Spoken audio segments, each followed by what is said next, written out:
Hello, my friend. Thank you for joining me tonight for another calming sleep story. If you're new here, welcome. And if you've listened before, I'm so glad you've returned.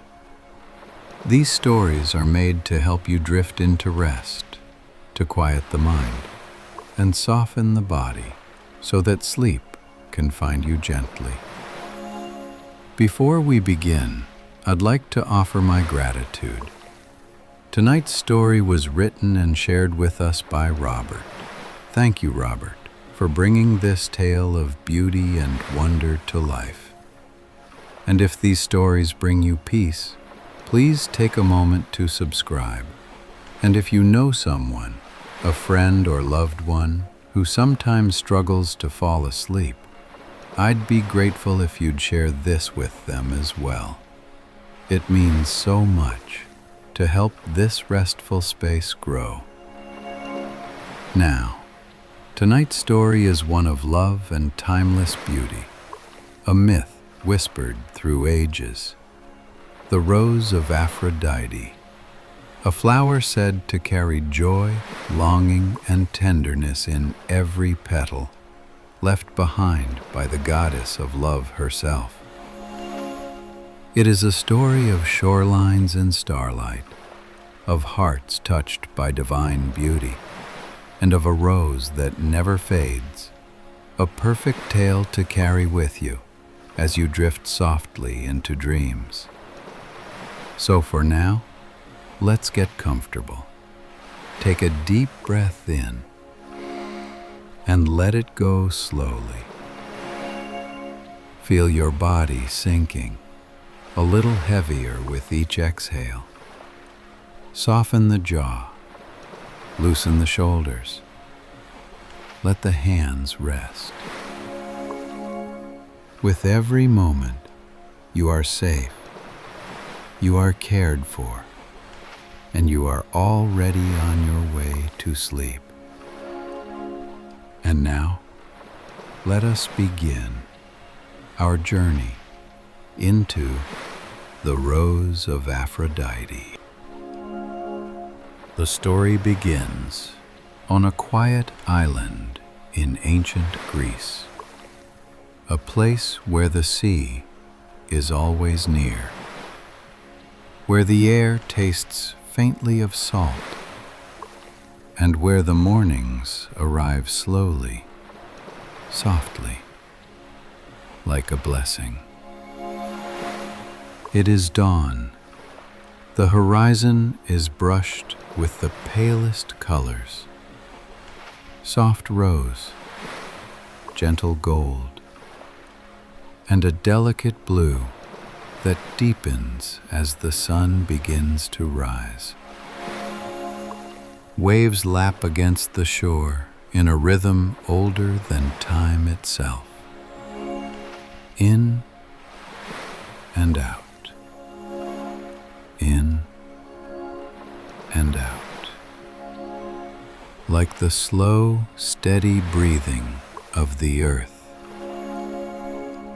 Along the hillside, olive trees bend their silver leaves to the morning breeze. The branches whisper together, 1,000 quiet voices, like a lullaby in green and silver. Beyond the grove, marble columns catch the first light. The temples stand tall and still, bathed in the glow of dawn. The stone, cool and pale, begins to warm, soft gold sliding slowly across its surface, as if the gods themselves are waking. Here, every path leads to the sea. Sand, smooth beneath bare feet. Rocks, worn round by centuries of tide. Foam, curling over itself again and again, disappearing, only to return. always returning. The villagers believe this island is touched by the divine, for they say that once, long ago, from this very sea rose Aphrodite, the goddess of love, born from foam and light, her beauty shimmering like the horizon at dawn. And when the people tell her story, they speak of seashells and swans, of laughter and longing, of a presence so radiant that even the waves slowed to listen. They say she walked this same sand, that her footsteps pressed the earth like petals pressed upon parchment, that wherever she passed, flowers bloomed brighter, hearts grew softer, and the world itself seemed to breathe more gently. The villagers still rise each morning and turn their faces toward the sea. They greet the day as she once did. They whisper her name to the waves, to the olive trees, to the winds that move between temple and shore. And it is said that on one such dawn, as the first stars disappeared into daylight, Aphrodite left behind a single rose, a rose unlike any other. Its petals carried not only beauty, but joy and longing and the tender ache of love itself. The legend begins here, on a quiet island, where dawn lingers, where the sea sighs, and where a rose, touched by a goddess, waits to be found. They say, wherever Aphrodite walked, the earth remembered her. Beneath her feet, grass grew greener. Along her path, blossoms opened with the dawn, and even the air itself seemed to soften, as though carrying her presence like a melody. One morning, as the sun lifted gently over the horizon, she stepped onto the shore of the island. Foam still clung to her ankles, pearls of seawater sliding down her skin, and with every step the sand brightened, and flowers unfolded, as if they had been waiting only for her touch. Daisies, white as morning light, lilies, pale as moonlight, and violets, deep as twilight shadows. A garden born not of soil and seed, but of divine grace. And yet, among all these blossoms, there was one flower unlike any other, a single rose. It rose from the earth as though called forth by the sea itself. Its stem was slender, crowned with leaves the color of emerald glass, and from its center opened a bloom, soft, radiant, and perfect. The petals were touched with colors no painter could capture. At their edges, the faintest blush of dawn. Toward their heart, the deep, glowing red of twilight. And upon every curve, beads of dew rested like tiny pearls, glistening as the first light of day touched them. The villagers who saw it whispered in awe, for this was no ordinary flower. It shimmered faintly, as though lit from within. Its fragrance drifted on the air, sweet, warm, lingering, not too heavy, not too sharp, but like love itself, gentle, enveloping, impossible to forget. They believed the rose carried Aphrodite's blessing, that within its petals lay the promise of love, joy that could lift the heart, longing that could deepen the soul, and tenderness that could soften even the hardest spirit. The rose seemed alive, not merely a flower, but a reminder that beauty exists in the simplest things, that joy can bloom even in silence, that love, in all its forms, is what ties the world together. And so the villagers tended it carefully. They never plucked it, never placed it in a vase. Instead, they let it live where it was born, at the edge of the sea, where Aphrodite's foot once touched the earth. Day after day, the rose opened anew. Its petals never faded, its glow never dimmed. And when the wind passed through, carrying its fragrance over the island, the people felt lighter, as though for a moment their hearts had been brushed by a goddess's hand. And from then on, they called it the Rose of Aphrodite. Twilight was settling over the island. The sea had turned the color of molten bronze, and the last birds were gliding home over the water. Along a narrow path that wound between the olive trees, a young poet walked alone. He carried no lantern, only a small leather book beneath his arm, and the quiet rhythm of his own footsteps to keep him company. He had spent many evenings like this, wandering after the sun had gone, seeking the words that always seemed to hover just beyond reach. He loved the hour between day and night, when the air cooled and the first stars appeared like shy thoughts. Tonight, as he neared the shore, he felt something different, a stillness deeper than silence itself, the kind that feels like waiting, and then he saw it. At the edge of the sand, half hidden by tall grass, a faint glow shimmered in the fading light. He stepped closer, the tide whispering at his ankles. There, standing alone in the dusk, was the rose. Its petals gleamed like soft flame, crimson and gold, breathing with the light of the setting sun. The poet froze where he stood, not in fear, but in reverence. He had heard stories of the goddess, of the beauty she left in her wake, but he had never believed them until this moment. He knelt in the sand.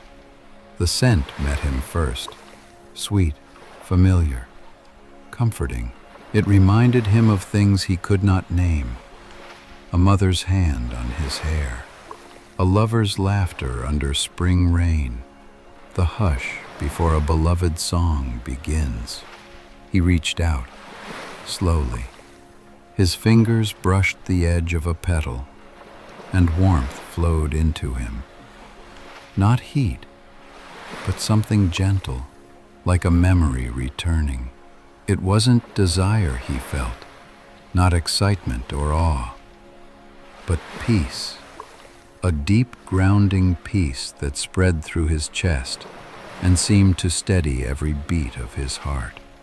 He closed his eyes and breathed in again, and with each breath he remembered the world differently, not as a place of noise and striving, but of connection. Everything touching everything else, the sea to the sky, the wind to the leaves, his heartbeat to the earth beneath him. A thought came to him, softly, like a whisper carried on the tide. Perhaps love is not something to chase, but something already waiting, quietly, like this rose, patient and bright in the dusk.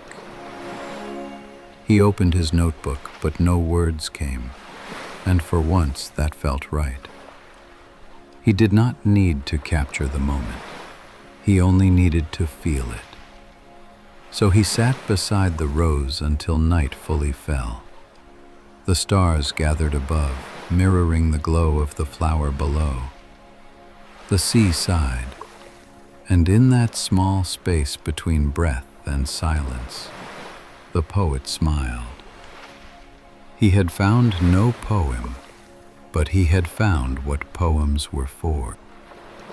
As the days passed, word of the rose spread through the island like a soft wind through the trees. Every traveler who saw it carried the memory onward to nearby villages, across winding paths, and along the sunlit shores of the sea. Before long, the people decided that such beauty deserved celebration. And so, as midsummer approached, they began to prepare a festival, a day to honor Aphrodite, the goddess who gave them the rose of love. The morning of the festival was bright and golden.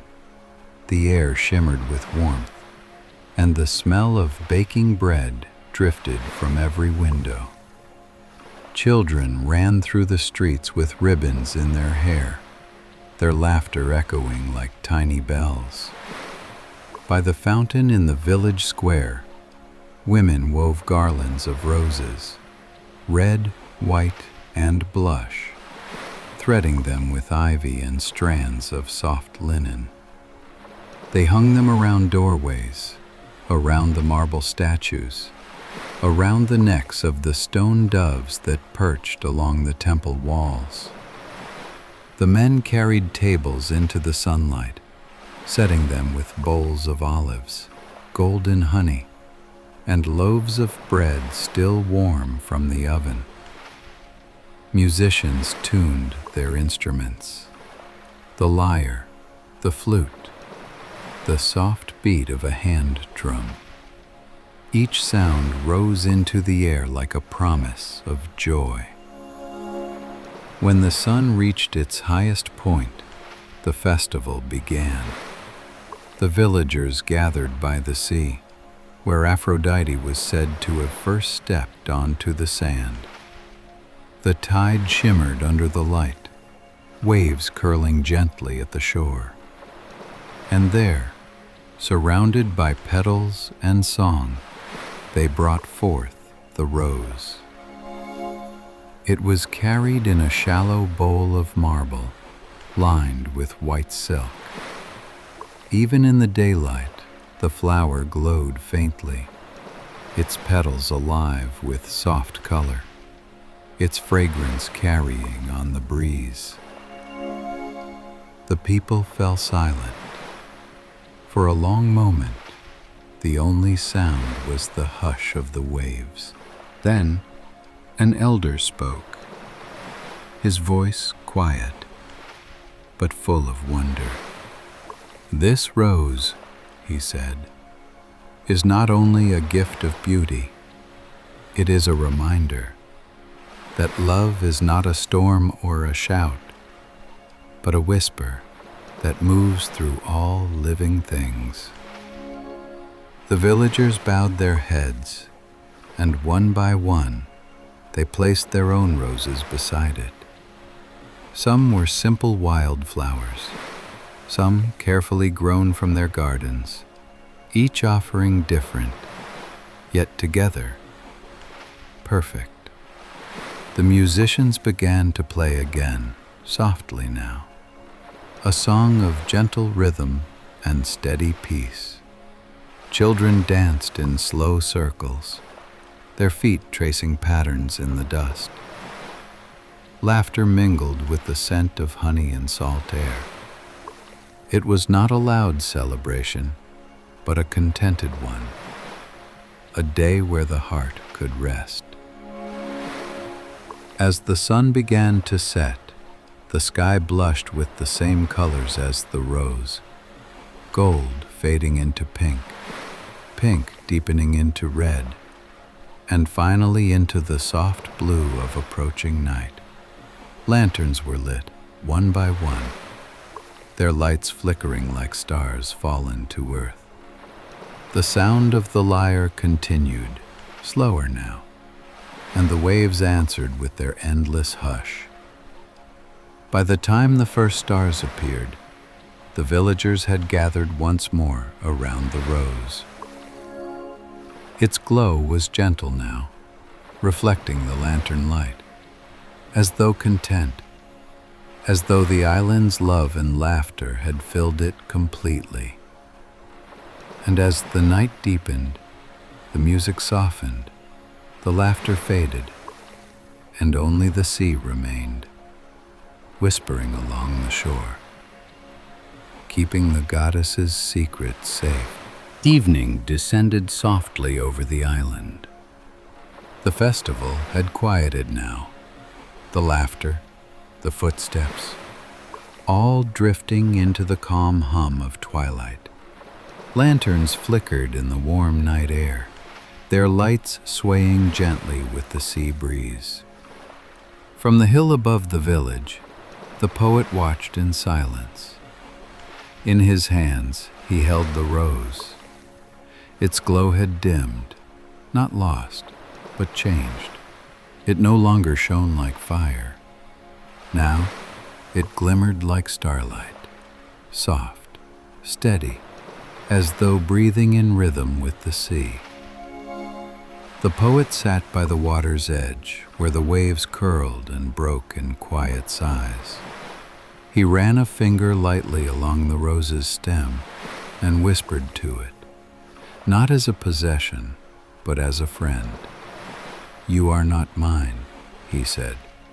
"You were never meant to be held." Only to remind us that love is meant to move, to flow, to belong to everyone who can feel it.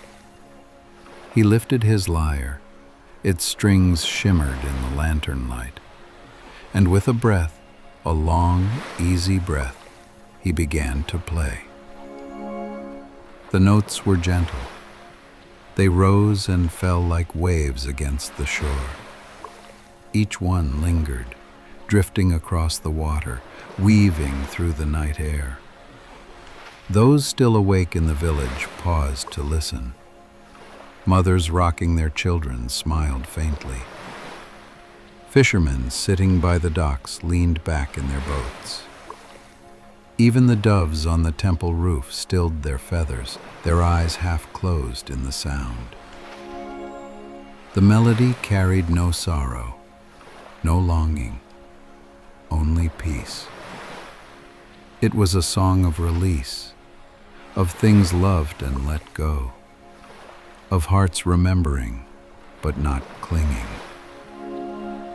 The sea joined him softly. Each wave became a heartbeat, each breeze a sigh. And the stars above, countless and bright, seemed to shimmer in time with the music.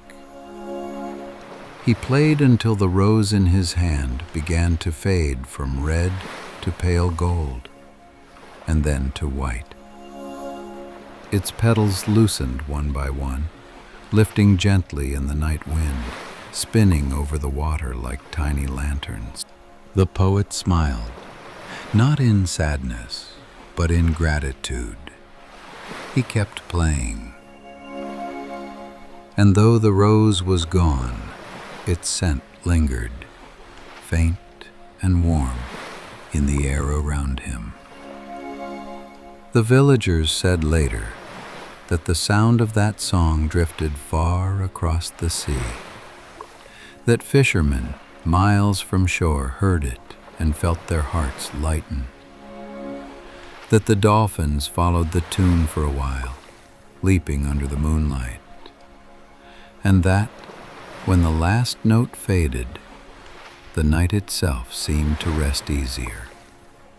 The stars burned softer, the waves slowed their rhythm, and for a moment, the whole island breathed as one.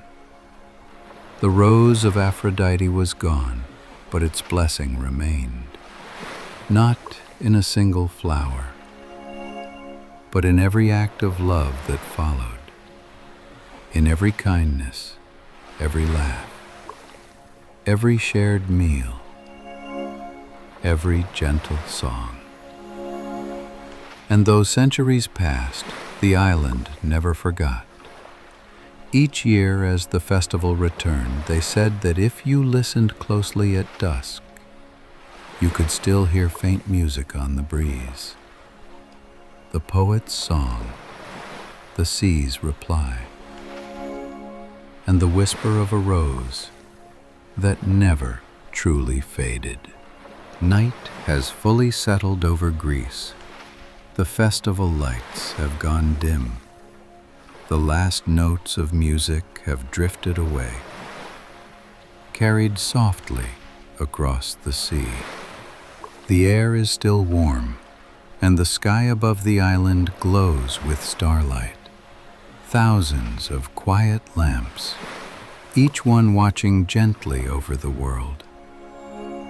The sea moves in slow rhythm, a deep, eternal breath. Waves folding and unfolding, as though the earth itself were resting. Somewhere in the sand, where Aphrodite once walked, the rose rests. Its petals now pale as moonlight, its fragrance faint, but still there. A promise, lingering on the night air. And though no one touches it now, everyone feels it. The quiet pulse of love, woven into the stillness of the island. If you listen carefully, you might still hear the echo of the poet's song, faint as a memory, soft as a sigh, each note a thread of peace, a gentle reminder that beauty never leaves, it only changes shape. The sea hums, the stars breathe, and the island dreams. The rose rests now in silence, its light shared, not kept. And love, like sleep, gently surrounds all. You are safe. You are at peace. You are loved. Feel the weight of your body soften into the bed, the quiet beneath you, the rhythm of your own breath, steady and calm. Let go of the day, the thoughts that tug, the sounds that linger. Everything can wait, for now there is only this stillness. Only this soft, endless night. You are safe. You are at peace. You are loved. And as your breath deepens and your thoughts grow quiet, the story fades, the sea fades, the stars fade. Only calm remains, and sleep arrives.